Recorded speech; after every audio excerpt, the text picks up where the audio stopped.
ಆದರೆ ಈಗ ಸಿನಿಮಾ ರಂಗದಲ್ಲಿ ಕೂಡ ಕೆಲವೊಬ್ಬರು ನಟರು ಒಂದು ಸಂಕಷ್ಟಕ್ಕೆ ಸಿಲುಕಿದ್ದಾರೆ. ಅದರಲ್ಲೂ ನಟ ದರ್ಶನ್ ಅವರು ಕೂಡ ಈಗ ಜೈಲಲ್ಲಿ ಒಂದು ಅಪರಾಧ ಸ್ಥಾನದಲ್ಲಿ ಈಗ ಜೈಲಲ್ಲಿ ವಾಸವಾಗಿದ್ದಾರೆ. ಇನ್ನು ಅವ್ರ ಬಗ್ಗೆ ಭವಿಷ್ಯದ ಬಗ್ಗೆ ಹೇಳೋದಾದ್ರೆ ಆಚೆ ನಟ ದರ್ಶನ್ ಅವರು ಆಚೆ ಇದ್ರೆ ನೂರಾರು ಜನರಿಗೆ ಕೆಲಸ ಸಿಗ್ತಾ ಇತ್ತು, ಅನೇಕ ಜನರು ಒಂದು ಹೊಟ್ಟೆ ತುಂಬ್ತಾ ಇತ್ತು. ಈಗ ಅವರು ಒಳಗಡೆ ಇದ್ದ ಕಾರಣಕ್ಕೆ ನಮಗೆ ಈಗ ಕೆಲಸ ಕೂಡ ಇಲ್ಲ ಅಂತ ಕೂಡ ಹೇಳ್ತಾ ಇದ್ದಾರೆ. ಮತ್ತು ನಟ ದರ್ಶನ್ ಅವರ ಒಂದು ಕೇಸಲ್ಲಿ ಜಾಸ್ತಿಯಾಗಿ ಈ ಒಂದು ತನಿಖೆ ನಡೀತಾ ಇದೆ.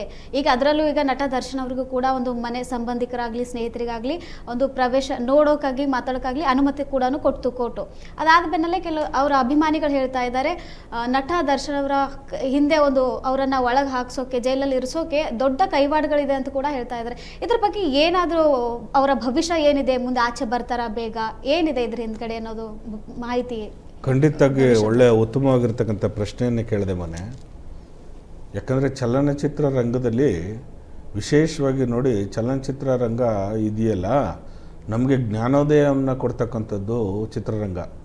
ನಾವು ಇಂದಿನ ದಿನಮಾನಗಳಲ್ಲಿ ನೋಡಿದಾಗ ರಾಜ್ಕುಮಾರ್ ಸಿನಿಮಾ ಆಗಲಿ, ಅಂಬರೀಷ್ ಅವ್ರದ್ದಾಗಲಿ, ವಿಷ್ಣುವರ್ಧನ್ ಅವರಾಗಲಿ, ಅವ್ರ ಸಿನಿಮಾ ನೋಡ್ಕೊಂಬಂದು ಎಷ್ಟೋ ಜನ ಈ ದೇವತಾ ಮನುಷ್ಯ ಪಿಕ್ಚರಲ್ಲಿ ಮತ್ತು ಬಂಗಾರದ ಮನುಷ್ಯ ಪಿಕ್ಚರ್ಗಳಲ್ಲಿ ಹಳ್ಳಿಗಾಡಿಗೆ ಎಷ್ಟೋ ಜನ ಸಿಟಿಯಿಂದ ಹಳ್ಳಿಗಾಡಿಗೆ ಹೊಂಟೋಗ್ಬಿಟ್ರು ಗೊತ್ತಾ ನಿಮಗೆ, ವ್ಯವಸಾಯ ಮಾಡಲಿಕ್ಕೆ.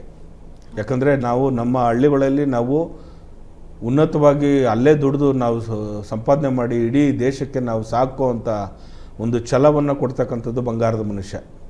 ಅಂಥ ಒಂದು ಸಿನಿಮಾಗಳಲ್ಲಿ ಈ ಸಿನಿಮಾ ರಂಗನೇ ಹಂಗೆ. ಯಾಕಂದರೆ ಸಿನಿಮಾ ರಂಗ ಬಂದು ನಮಗೆ ಜ್ಞಾನೋದಯ ಕೊಡ್ತಕ್ಕಂಥದ್ದೇ. ನಾವು ಏನು ಮಾಡಬೇಕು ಮುಂದಿನ ಭವಿಷ್ಯದಲ್ಲಿ ಅಂತಕ್ಕಂಥದ್ದು. ಇವಾಗಿನ ಚಿತ್ರರಂಗ ಬಿಡಿ, ಬಡಿ ಕಡಿ ಎಲ್ಲ, ಆದರೆ ಸಾಮಾಜಿಕವಾಗಿ ಸಾಂಸಾರಿಕವಾಗಿ ಕುಂತ್ಕೊಂಡು ನೋಡ್ತಕ್ಕಂಥ ಸಿನಿಮಾಗಳು ಬರ್ತಕ್ಕಂಥದ್ದು ಒಳ್ಳೆಯದು.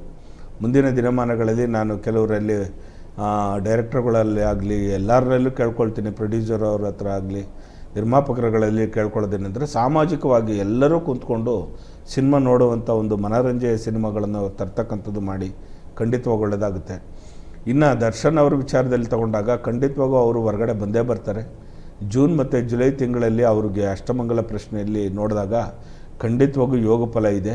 ಅವರು ಹೊರಗಡೆ ಬಂದೇ ಬರ್ತಾರೆ. ಒಳ್ಳೆ ಸಿನಿಮಾ ರಂಗಗಳಲ್ಲಿ ಅವ್ರಿಗೆ ಪಾತ್ರಗಳು ಬೇಕೇ ಬೇಕು. ಖಂಡಿತವಾಗೂ ಅವ್ರನ್ನ ನಂಬಿರ್ತಕ್ಕಂಥ ಎಷ್ಟೋ ಮನುಷ್ಯರುಗಳು, ಅಂದರೆ ಅವ್ರ ಜೊತೆಲಿ ಇರ್ತಕ್ಕಂಥ ಕೆಲಸ ಮಾಡ್ತಕ್ಕಂಥ ಸ್ನೇಹಿತರುಗಳು ಅನ್ನದಾತಕರಾಗಿರ್ತಕ್ಕಂಥವ್ರು ಇವರು ದರ್ಶನ್ ಅವರು. ಅದೊಂದು ಬಿಡಿ, ಅವರು ಸಾಕು ಪ್ರಾಣಿಗಳಿದ್ದಾವಲ್ಲ, ಆ ದಯೆ ಪರಮಾತ್ಮನಿಗೆ ಮುಟ್ಟಿದೆ.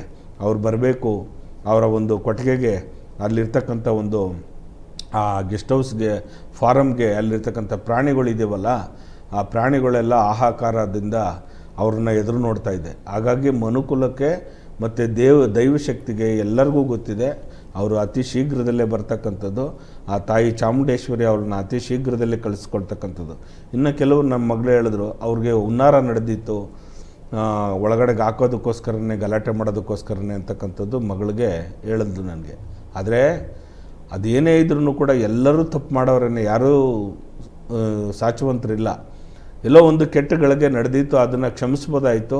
ಮತ್ತು ಇವ್ರ ಕಡೆಯಿಂದ ಅವ್ರಿಗೆ ಏನು ಅವನೇನು ತಪ್ಪು ಮಾಡಿದ್ದಾನೆ ರೇಣುಕಾಚಾರ್ಯರು ಅವ್ರ ಮನೆಗೆ ಹೋಗಿ ಏನೋ ಸಕಲ ಸವಲತ್ತುಗಳನ್ನು ಇವರೇ ಮಾಡೋರು, ಅವ್ರಿಗೆ ಮನೆ ಉದ್ಧಾರ ಮಾಡೋದಕ್ಕೆ. ಯಾಕಂದರೆ ಆಗಿದೆ ಘಟನೆ ನಡೆದಿದೆ ಅಂತೇಳಿ.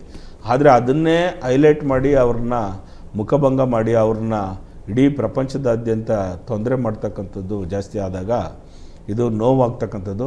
ಮುಂದಿನ ದಿನಮಾನಗಳಲ್ಲಿ ದರ್ಶನ್ ಅವರು ಹೊರಗಡೆ ಬರ್ತಾರೆ. ಕನ್ನಡ ಚಿತ್ರರಂಗ ಬೆಳೆಯುತ್ತೆ.